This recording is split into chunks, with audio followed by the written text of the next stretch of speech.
কলেজে ভর্তি হওয়ার পরে এই রাস্তাটা দিয়ে যেদিন ফার্স্ট উদ্বোধনী ক্লাসের জন্য আসতেছিলাম, তখন কেন জানি না হাঁটুর নিচ থেকে অবশ হয়ে যাচ্ছিল, পা তুলতে পারছিলাম না।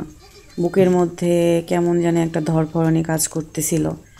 মানে এটা বলে বোঝানো যাবে না, হয়তো সবারই এই অনুভূতিটা হয় ফার্স্ট যেদিন মানুষ কলেজে যায়। আমারও হচ্ছিল, কিন্তু আজকের অনুভূতিটা আসলে অন্যরকম।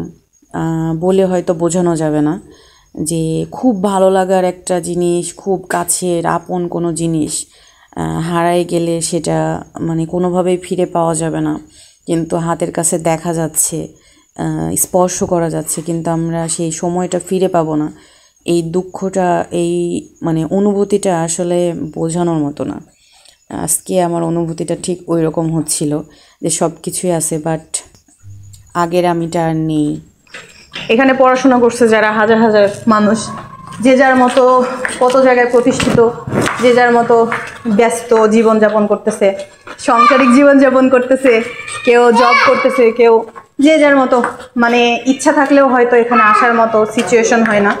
এই যে এ পাশে আমাদের হচ্ছে কমন রুম ছিল, এখানে আমরা রেস্ট করতাম ক্লাসের ফাঁকে ফাঁকে এসে। এই জায়গাগুলো শুধু এখন স্মৃতি, আর সব কিছু এখন পরিবর্তন হয়ে গেছে, আগের মতো আর কোনো কিছু নাই। আমরা যখন পড়াশোনা করছি তখন এরকম ছিল না, ওই পাশে বিল্ডিংগুলো ছিল না, কোনো কিছু ছিল না। মাম মাম ফুল নিয়েছো, আসো। এই যে এই পুচকি সহ আমরা এসেছি আজকে। আমরা যখন পড়াশোনা করছি তখন তো কোথায় ছিল তার কোনো খোঁজ নাই। আসেন আসেন, চুড়ি খুলে গেছে আমার মামের। আসো আসেন, আপনাদের ক্যান্টিনটা দেখায়, যেখানে বসে বসে আমরা সিঙ্গারা খেতাম। এই যে এই বিল্ডিংটা পুরাটাই এখন করছে, আমি দেখছিলাম না, নতুন করে আজকেই দেখলাম। কত বছর পার হয়ে গেছে মনে নেই। আসো মাম্মাম, এই যে টুনি, আসেন আসেন আসেন আসেন। কই, একটু সামনে যাই, এটা নাও, সামনে যাই, ইয়াটা নাও, ভিউটা। আসো পাখি, এই যে যে যে ফুল, আমার বাচ্চাটা ফুল দিয়েছে, আর একটা পেয়েছো।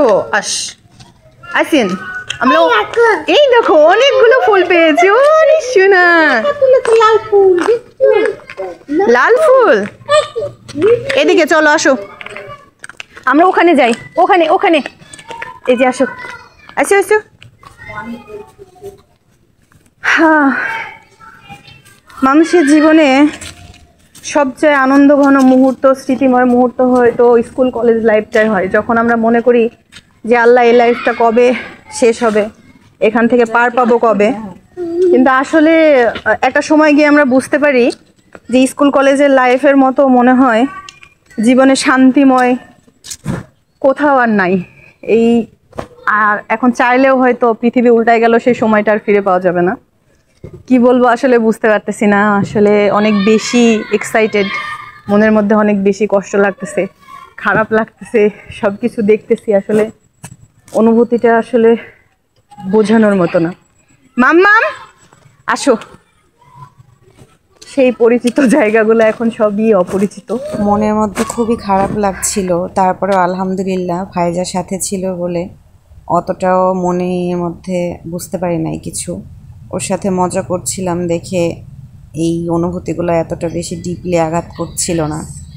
এই তো তারপরে আমরা যে শহীদ মিনারে গেলাম, যে একটু এখানে নাচাগানা করতে চেষ্টা করতেছি, ওকে একটু আনন্দ দেওয়ার। আমি যেমন তেমন, ফাইজা যে আজকে এত পরিমাণ মজা পাইছে তা আসলে বলে বোঝানোর মতো না। ও আসতেই যাচ্ছিল না বাসাতে, এদিকে ওদিকে ছোটাছুটি, দৌড়াদৌড়ি, এই করা সেই করা, মানে ও আমাকে চিনতে পারতেছিল না। ডাকতেছিলাম, কোনোভাবে আমার কথা শুনতেও ছিল না। তারপরে ওকে জোর করে ধরে একটু এই যে ঘোরানোর চেষ্টা করতেছিলাম, পিছলায়ও পড়ে যাইতেছিল।